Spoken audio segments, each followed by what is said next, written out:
Assalamualaikum warahmatullahi wabarakatuh.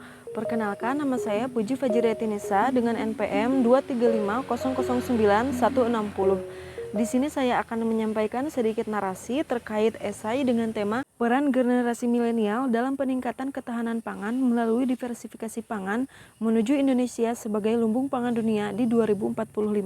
Berbicara tentang ketahanan pangan atau kemandirian pangan itu, kita cenderung memandang hal tersebut sebagai sesuatu yang besar atau secara global maupun nasional. Padahal menurut saya, ketahanan pangan itu bisa dimulai dari yang paling sederhana dengan langkah yang paling kecil, yaitu dari diri kita sendiri dan dari lingkungan kita sendiri. Menurut saya, dengan kita menanam pangan secara mandiri meskipun dalam skala kecil, itu merupakan bentuk nyata dari definisi ketahanan pangan. Saya berkebun dengan menerapkan prinsip pertanian organik, karena menurut saya dengan bertani organik ini selain kita dapat memenuhi kebutuhan pangan kita, tetapi kita juga turut berkontribusi dalam mewujudkan lingkungan yang sehat.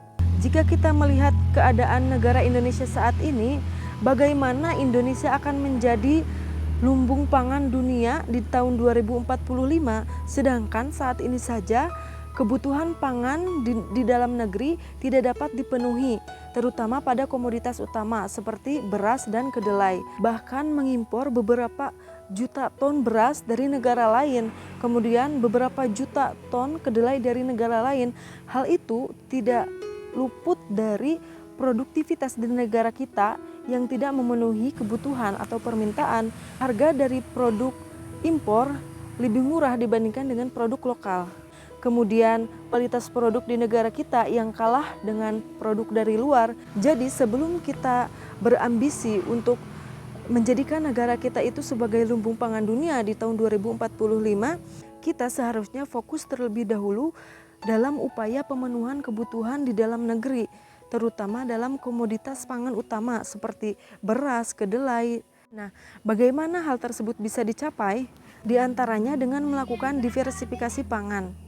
Sehingga kita tidak hanya fokus pada satu komoditas pangan saja. Jadi ketika produktivitas beras di negara kita sedang tidak baik atau sedang tidak stabil, di antaranya entah itu akibat iklim, alih fungsi lahan, kemudian hama, dengan adanya diversifikasi pangan seperti jagung, ubi, kentang, sorghum, dan makanan pangan lokal lainnya, kita tetap dapat memenuhi kebutuhan pangan kita dan kita bisa menjamin ketersediaan pangan kita meskipun itu dalam skala kecil untuk memenuhi kebutuhan kita sendiri. Kemudian apa kaitannya dengan pertanian organik ini?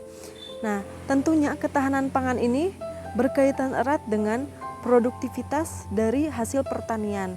Nah, hasil pertanian ini juga berkaitan erat dengan lingkungan dari kegiatan pertanian yang dijalankan. Maka ketahanan pangan itu akan tercapai dengan tanpa merusak atau mengganggu kelestarian dan keberlanjutan lingkungan itu sendiri. Jadi menurut saya, ketahanan pangan bukan hanya sekedar produktivitas dari pertanian yang dihasilkan itu banyak, kemudian kita tidak bergantung kepada negara lain, tetapi juga tentang bagaimana kita dapat memenuhi kebutuhan pangan kita dengan tetap memperhatikan aspek-aspek keberlanjutan lingkungan, sehingga akan tercipta keseimbangan, yaitu kebutuhan kita dapat terpenuhi oleh lingkungan atau oleh alam, begitupun alam juga bisa tetap lestari.